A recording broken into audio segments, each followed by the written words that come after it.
a hablar de cómo prosigue la militarización más allá del 2006, previamente a AMLO, o sea, entre el 2006 y la llegada de AMLO al poder, en ese periodo intermedio. Le voy a dar primero la palabra a Alex, porque además quiero que profundice un poquito en la cuestión que ha esbozado al principio de la orografía. Así que todo De tuyo. acuerdo. No, no sé si podríais poner también un mapa, si tenemos aquí, para que se vea de lo que estoy hablando. Vale, de momento me lo has pasado antes, ¿verdad? Sí. Vale, dame un... Bueno, el que te pasó José me servirá.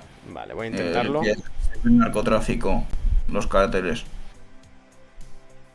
Vale, de momento ve contando porque esto sí va a tardar unos minutos. Vale. Pues, a ver, la orografía de México es extremadamente compleja. Es un país muy montañoso y de hecho, por lo que he estado investigando, se puede asemejar en muchas cuestiones a la de Afganistán, un país que también es conocido por su producción de drogas. Y eso hace que en México existan por lo general dos tipos de regiones. Una que es las regiones habitables y es donde se concentra la mayoría de la población y por lo tanto se acaba concentrando los focos de poder. Una, la principal es lo que es Ciudad de México, el Estado de México, Puebla, Morelos y esta región se vincula con el mundo mediante Veracruz, que es como una especie de cordón umbilical y es el principal puerto que abastece Ciudad de México. Otra es lo que es el Bajío, especialmente Jalisco, toda la planicie del este de Michoacán, Guanajuato. Y después tienes otras áreas que ya conectan con otras zonas del continente americano, por ejemplo Tamaulipas, Nuevo León, Coahuila, conectan con Texas, lo que es Chihuahua es una especie de corredor hacia Colorado y hacia lo que es el medio oeste estadounidense, si no recuerdo mal. Y la península de Baja California es directamente California, lo único que pasa es que hay un muro que lo divide. Entonces, para mantener un Estado-nación, uno debe equilibrar estos diferentes focos de poder. ¿Y cómo se puede lograr eso? Pues a través de Ahora redes creo que he clientes. puesto el mapa. Entiendo que te referías a ese, ¿verdad, Alex? Ahora aparecerá en un Sí. minutito en el directo. Vale. A través de redes clientelares. ¿Y dónde están las que son más eficaces para un gobierno centralizado o con tendencias a la centralización, ya que es un país muy presidencialista, México? Pues en áreas poco pobladas que ejercen como nexos de estas. Una de las más destacadas es Sinaloa y Durango, lo que sería el Triángulo Dorado. Otra sería, por ejemplo, Oaxaca y Guerrero, que durante el siglo XIX de ahí vinieron muchos dictadores, bueno, Benito Juárez y Porfirio Díaz eran oaxaqueños. Entonces, eh, tienes dos tendencias en México. Una que es una tendencia a centralizarlo todo, y eso en el narcotráfico, que yo personalmente considero que es un negocio paraestatal, se ve claramente en, por ejemplo, el cártel Jalisco Nueva Generación es extremadamente expansionista, como también lo era en su día el cártel del Golfo y los Zetas de Osil Cárdenas Guillén. Y después tienes otros tipos de cárteles, como el de Sinaloa, que se conforman con quedarse en su estado y tener, evidentemente, negocios e influencia en otros estados, pero evitando en la medida de lo posible desplegar tropas. Y lo que ha hecho esta guerra contra el narcotráfico es que en ciertos estados clave para el narcotráfico, como es Michoacán y Tamaulipas, que si uno mira el mapa, la forma más efectiva de enviar un kilo de cocaína o de producir metanfetaminas y éxtasis y el resto de drogas y enviarlo a la costa este de los Estados Unidos es mediante la ruta Michoacán-Tamaulipas. ¿Por qué? Porque los puertos de Lázaro Cárdenas y Manzanillos y en menor medida el de Acapulco te conecta por un lado lo que es el Pacífico colombiano y por otro lo que es Asia, que es de donde provienen todos los productos químicos para fabricar estas drogas. Entonces es la forma más rápida de enviarlo a Texas mediante Tamaulipas y de allí hacia la costa este. Si uno se fija, tanto Michoacán como Tamaulipas en la actualidad parecen reinos de taifas. Es decir, hay una multitud de microcárteles, de, por así llamarlo, caciques narcotizados. Por ejemplo, en Tepalcatepec tenemos al cártel del abuelo, que básicamente controla Tepalcatepec y municipios restantes. Y eso, a mi parecer, favorece el control del Estado sobre esas zonas, ya que a la hora de negociar y a la hora de imponer su fuerza en esa ruta estratégica lo tiene mucho más sencillo que si tuviera que negociar con un ente poderoso como puede ser el cártel Jalisco Nueva Generación. Vale, ahora vamos a pasar, si te parece. Bueno, había alguna pregunta en el chat, estoy mirando. Bueno, ahí comenta Village, pero se volvió centralizado el Estado después de los intentos de secesión de Yucatán, California y Río Grande, y más aún después de la guerra contra Estados Unidos. A ver, bueno, nos valoran el uso de mapas, que ya lo echaban de menos. Sí que es cierto que últimamente optamos más por los contenidos, por los vídeos, fundamentalmente. Pero bueno, cuando se precisa un mapa, pues el mapa muchas veces es insustituible, evidentemente. Así que bueno, vamos a pasar ahora a hablar de ese intervalo entre 2006. Recordad que este directo, además de ser temático, lo estamos haciendo de una forma con un seguimiento cronológico, ¿no? Por así decirlo, una estructura cronológica, ¿no? Empezando por el contexto histórico, después hablando de 2006 como el año clave, el año de pivote, por así decirlo. Y ahora vamos a pasar a hablar, te voy a dar a ti la palabra, José, para eso, profundizar en cómo fue justamente esta etapa, ¿no? De la que estábamos hablando, entre 2006 hasta justamente antes de la entrada al gobierno de AMLO, que luego iremos con eso particularmente.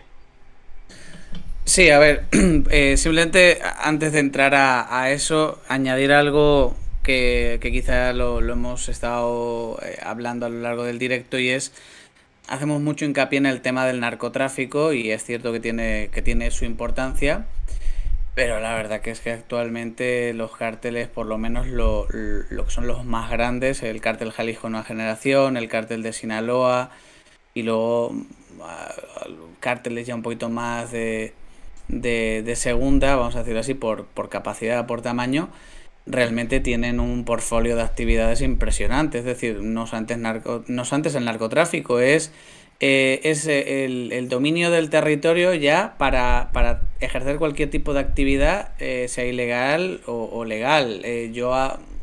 Cuando viví en este caso en México, a mí una de las cosas que más me llamaba la atención era el tema del robo de combustible, que posteriormente vine a publicar algún artículo al respecto, que bueno, que eso era impresionante, y aparte ahí se involucraba mucho a la población, sobre todo a la más vulnerable, porque pues es lo que se dice muchas veces, que al final este tipo de grupos vienen a sustituir al Estado, y vienen a paliar ciertas necesidades, ¿no? Aparte de narcotráfico, robo de combustible, pues extorsión, robo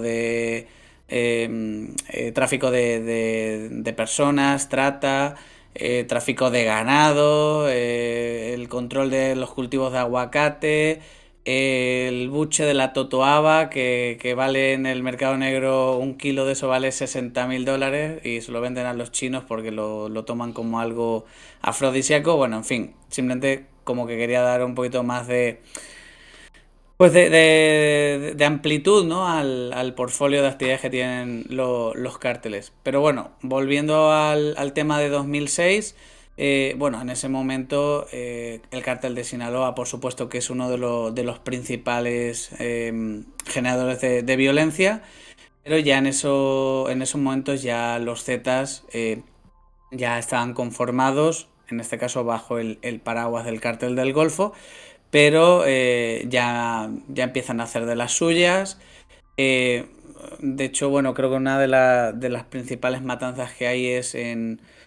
Nunca me acuerdo si es creo que un casino en Monterrey, o sea, es básicamente un atentado con explosivos. En fin, vemos que la situación se va enconando en el sentido de ya no son operativos, vamos a decir, aislados, sino ya es, vamos a decir, una presencia más o menos homogénea en todo el territorio que puntualmente se va reforzando con contingentes llegados desde... Sí, sí, Eduardo. Ah, sí. Sí, también Ordeña, sí, también, porque tenía ese... Sí, guachicoleo sí es... los delincuentes que lo practican, pues los guachicoleros. Pues sí, sí, es el término, o también, bueno, en este caso, ordeña, ¿no? Como si fuera de una vaca, pero bueno. Nada, por proseguir, pues eso, básicamente la situación se va enconando. Ya al término o en la parte final del sexenio de Felipe Calderón, pues ya es cuando todo se desata realmente, porque es cuando hablamos de que los Zetas se independizan del cártel del Golfo, y ahí pues realmente es donde empieza pues a correr la sangre de verdad. Eh, Realmente esa es un poco, digamos, la situación que posteriormente se va a encontrar, se va a encontrar Peña Nieto. Peña Nieto pues se encuentra un país realmente azotado por la violencia, hay actividades delictivas en todas partes. Yo creo que aquí hay que destacar, aunque sobra decirlo, pero el papel de la corrupción que tiene de alguna manera pues penetrada a las instituciones a todos los niveles, pero sobre todo a niveles más municipales y estatales, y sobre todo pues la ineficacia que hay de tanto de la policía como de las Fuerzas Armadas, pero sobre todo también de la estrategia. Es una estrategia que realmente no, o sea, en el fondo yo creo que no había estrategia, simplemente era un despliegue porque sí, de Fuerzas Armadas aquí y allá, lo que dicen ellos, no hacer rondines, hacer patrullaje sin ningún objetivo, sin nada en mente. Se retiran esas tropas de donde han sido desplegadas y vuelve la violencia. Entonces, esto ha sido un poco la dinámica desde aquel momento, es decir, un poco pues como pollos sin cabeza, desplegando tropas por un lado y por otro. Muchas veces yo creo que más por una cuestión de imagen realmente, no es otra cosa. Y ahí no, nos vamos en esas dinámicas, como digo, en el gobierno de Peña Nieto. En el gobierno de Peña Nieto, pues ya se siguen produciendo en este caso detención de líderes y abatimiento de líderes de los cárteles. Por ejemplo, en 2012 se abate a Heriberto Lazcano, el Z3, que era líder de los Zetas. Luego pues ya se produce la captura posteriormente del Chapo en 2000, hacia el año 2014, si no mal recuerdo. Y bueno, pues ahí lo detienen, posteriormente escapa para volver a ser meses capturado después por la Armada. Y bueno, esto va siendo un poco como digo, ¿no? La tónica habitual. Quizá en el gobierno de Peña Nieto ya se da un primer hito en esa militarización de lo que es la seguridad pública, que es con la aprobación muy polémica de la Ley de Seguridad Interior, que viene a querer regular el papel de las Fuerzas Armadas en materia de seguridad pública. Entonces aquí es donde ya empieza un poco a transmitirse el mensaje de que esto viene para quedarse, porque tú no apruebas una ley si tienes pensado llevar a cabo una desmilitarización. Entonces, digamos que esa es un poco por decirlo de una manera resumidamente, la dinámica que se va produciendo en el gobierno de Calderón y en el gobierno de Peña Nieto. Movimiento de tropas y de policía federal de un lado a otro del país, más maquillaje o más estética que otra cosa. no hay ningún tipo de estrategia de profesionalización ni de mejora de las policías. Detenciones y abatimientos de líderes destacados de los principales cárteles. Y entramos con esta ley ya de cara al sexenio de Obrador. Por último, y más destacable, surgen los Matacetas, que actualmente es el cártel Jalisco Nueva Generación. Se apodan así porque surgen como reacción al cártel de los Zetas. Una de las matanzas más espectaculares que propician contra este cártel, contra los Zetas, es en Boca del Río. No sé, en 2-3 camionetas aparecen 20-30 cuerpos despedazados de miembros de este cártel. Y bueno, ya progresivamente pues evolucionan a la marca actual, que al final ellos no dejan de venir de alguna forma del cártel de Sinaloa y demás, pero bueno, para no hacerlo complicado, pues lo comento un poco así, resumidamente de esa manera. Pero bueno, esto sería a grandes rasgos los gobiernos de Felipe Calderón y de Peña Nieto, y que cada uno va rebasando el récord de homicidios respecto del anterior. Sí, antes de darle paso a Alex, que también voy a querer que haga una valoración en este sentido también de los gobiernos de Calderón y de Peña Nieto, antes de entrar a hablar directamente del de AMLO, quiero aprovechar, por última vez hoy, estamos ahora en pico de audiencia, que solemos alcanzarlo más o menos ahora cuando llevamos 40-50 minutos de directo, y quiero aprovechar, recordar a los que acabáis de entrar, que sois varios, que estamos hablando hoy de México, de la lucha contra el narcotráfico en México y de la militarización del país, sobre todo a partir de 2006. Estamos comentándolo con nuestros colaboradores Alex y José, que han estado colaborando con el proyecto, con Descifrando la Guerra, con algún artículo, con seguimientos de la situación a este respecto en México. Sabéis además que de México hemos hablado anteriormente, pero no en particular de esta temática. Hoy es el primer directo que hacemos relacionado explícitamente con la cuestión del narcotráfico y de la lucha contra el narcotráfico. Sabéis además que aquí hemos comentado, ¿no?, que en términos electorales Morena y AMLO vienen con una popularidad y una fuerza muy importante, y entonces también es conveniente en términos de actualidad, incluso de actualidad política, lo que haremos enseguida después de la intervención de Alex, que es también comentar cómo ha ido gestionando AMLO la cuestión de la lucha contra el narcotráfico y cómo durante su gobierno se habría producido esa militarización. Entonces, antes de darle paso a Alex, como digo, por última vez, recordaros las vías de apoyo a este proyecto. Nos habéis estado comentando que os está gustando mucho el directo de hoy por la rigurosidad y por la profundidad del análisis tanto histórico como de actualidad que están haciendo nuestros compañeros aquí al respecto de México.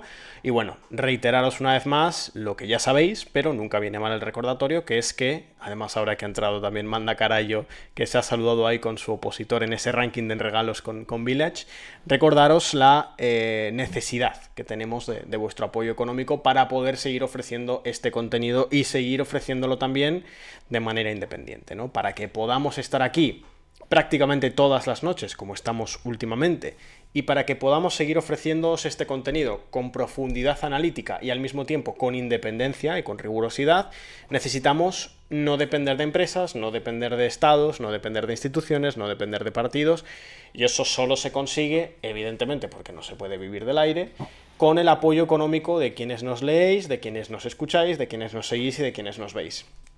Lo podéis hacer en nuestra página web, con los planes de suscripción que os ofrecen distintas ventajas, y también lo podéis hacer suscribiéndoos aquí directamente al canal de Twitch, ya sea con una suscripción vía Amazon Prime, que sabéis que la tenéis quienes estéis suscritos a esa plataforma, ya sea con una suscripción directa de pago, o ya sea incluso, si ya estáis suscritos, regalando suscripciones a otras personas y entrando en esa pugna que encabeza a día de hoy Village y que está por detrás Manda Carayo y también Alfa, ¿no? Con esas suscripciones y con esos regalos de suscripciones, además de poder ver los directos sin anuncios y de obtener una serie de emoticonos personalizados y de emblemas, pues bueno, lo más importante es que nos ayudáis de verdad enormemente a que podamos seguir haciendo ese contenido. Toda suscripción suma, toda suscripción nos posibilita seguir haciendo esto. De hecho, agradecer enormemente a Mario Llamas, que se acaba de suscribir en este mismo instante. Muchas gracias, insisto, este apoyo es fundamental. Hoy queremos llegar a 285, nos faltan 10. Si nos dais ese empujoncito ahora con una serie de suscripciones, estaremos muy cerquita de alcanzar el objetivo que nos hemos marcado hoy. Así que ahora sí, le doy paso a Alex para que también haga su valoración de este periodo que estamos analizando ahora, ya sabéis, entre el 2006 y justo antes de la entrada al gobierno de Andrés Manuel López Obrador. Sí, bueno, yo en primera instancia diría que el sexenio de Felipe Calderón yo lo definiría con una palabra, que es debilidad. Para entender esa, primero hay que mirar lo que es el PAN. El PAN fue un aglutinamiento de toda la oposición de derechas al PRI durante los 80 años que duró el régimen. Y dentro de este partido había tres vertientes. Una ultracatólica, a la cual, según lo que he estado investigando, pertenecía al propio Felipe Calderón. Otra más neoliberal, que por lo que he visto Vicente Fox Quesada pertenecía a esa. Y otra más, por así decirlo, democristiana. Esta élite panista, al contrario de la priista que se educa en la UNAM, en lo que es Ciudad de México, y se vuelve endogámica entre sí, esta está dispersa por todo el país y se concentra por lo general en lo que es el Bajío, lo que es Chihuahua y lo que es Baja California, que es donde empieza a conseguir los primeros resultados electorales. ¿Qué pasa? Que por la dispersión territorial y por la diversidad de ideologías dentro de lo que es el PAN, tarde o temprano empiezan a haber fricciones entre ellas. Y para cuando Calderón asciende al poder, los que habían ascendido eran los ultracatólicos. Entonces tenemos un partido dividido con tensiones internas, acorralado por el supuesto fraude electoral en 2006. Entonces lo que ocurre es que, a tenor del juicio de Genaro García Luna, Felipe Calderón se echa en manos del cártel de Sinaloa y empieza a hacer el trabajo sucio a dicho cártel. Y entonces el problema es que se sincretizan aún más ambas instituciones, el narcotráfico, lo que es el Estado y el ejército. Las tres instituciones se empiezan a sincretizar.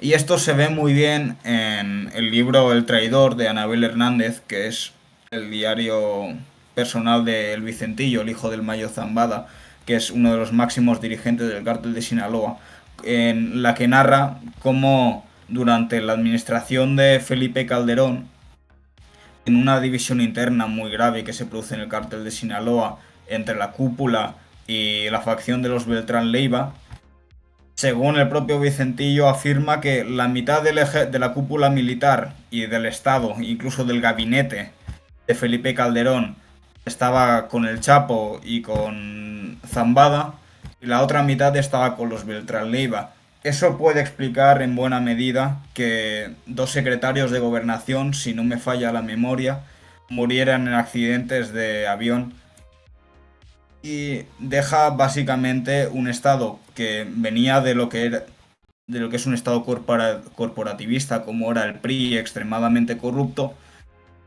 y sucede, bueno, este estado se desarticula en una serie de reformas neoliberales, deja un país destrozado, tanto económicamente como en cuestión de vidas humanas, y el pueblo mexicano se lanza en manos de lo que ya conocían, siguiendo el dicho de más vale malo conocido que bueno por conocer. Y asciende al poder Enrique Peña Nieto, que Enrique Peña Nieto también tengo entendido que pertenece al llamado Grupo Tlacomulco. Es un grupo asentado en el Estado de México, un feudo importantísimo del PRI, que por cierto acaba de perder. Y todo esto de la centralización, de los mandos, a mi parecer lo que hace Peña Nieto es aplicar las viejas tácticas o los viejos esquemas priistas en un contexto que es totalmente diferente.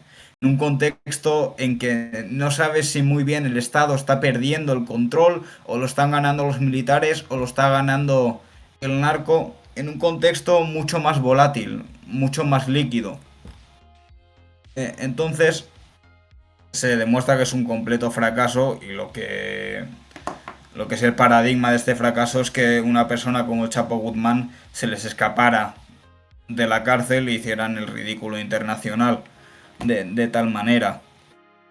Y con todos estos años, estos 12 años entre el estallido de la guerra y, y el fin del sexenio de Peña Nieto, es lo que acaba poniendo en bandeja a Andrés Manuel López Obrador, que por el tiempo que he estado viviendo en México, si bien ahora ha conseguido una gran base de apoyo social, durante mucho tiempo era básicamente un marginado de la política mexicana, era la última opción.